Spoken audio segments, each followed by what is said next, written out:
সবাইকে আমার রান্নার চ্যানেলে স্বাগত জানাই। আশা করি সবাই ভালো আছেন। আজকে শেয়ার করছি বুটের ডাল দিয়ে একটি গরু মাংসের রেসিপি। ডালটাকে সারা রাত ভিজিয়ে রেখেছিল। এখন দেখতে পেয়েছেন নিচে গরু মাংস।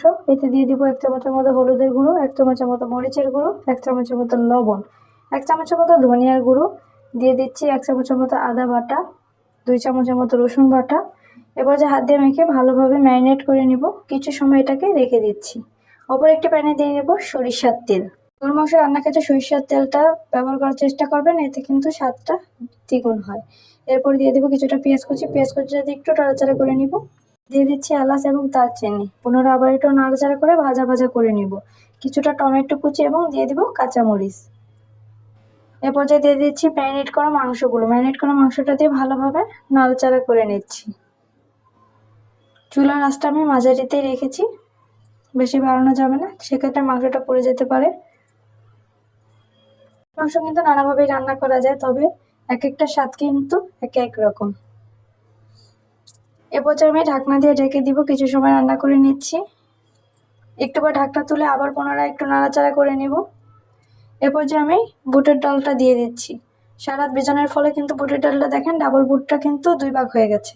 বুটের ডালটা দিয়ে ভালোভাবে নাড়াচাড়া করে নিব। এরপরে বুটের ডালের সাথে মাংসটাকে ভালোভাবে নাড়াচাড়া করে মিক্সড করে নিচ্ছি। এখন ঢাকনা দিয়ে ঢেকে দিব। কিছু সময় রান্না করে নিব চুলার আঁচটা মাঝারিতে রেখে। ঢাকনা তুলে আবার একটু নাড়াচাড়া করে নিচ্ছি। দেখতে পেয়েছেন কষানোটা হয়ে গেছে। এ পর্যায়ে আমি এখানে পানি ব্যবহার করব।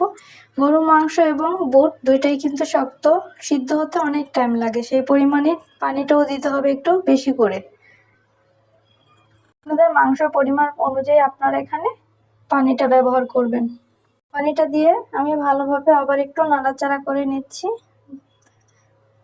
এরপরে ঢাকনা দিয়ে ঢেকে দিয়ে কিছু সময় রান্না করে নেব। কিছুক্ষণ অপেক্ষা করে ঢাকনা তুলে আবার একটু নাড়াচাড়া করে নিচ্ছি। এর পর্যায়ে দিয়ে দিব আমি জিরা গুঁড়া। জিরাটা দিয়ে আবার একটু নাড়াচাড়া করে নিব। গরু মাংস কাঁচামরিচের একটা ফ্লেভার আনার জন্য এখানে আমি 2 থেকে 3টা কাঁচামরিচ দিয়ে দিলাম। এরপর আবার ঢাকনা দিয়ে ঢেকে দিয়ে কিছু সময় রান্না করে নিচ্ছি। রান্না একদম আমার শেষের দিকে, দেখেই বুঝতে পেরেছেন কতটা মজাদার হয়েছে। কালারটাও কিন্তু খুবই সুন্দর এসেছে। বাটিতে তুলে নিব এখন আমি। থ্যাংক ইউ সবাইকে। ভিডিওটা ভালো লাগলে অবশ্যই লাইক করবেন। যারা এখনো বুটের ডাল দিয়ে গরুর মাংস ট্রাই করেননি, একবার হলেও করবেন, অবশ্যই ভালো লাগবে।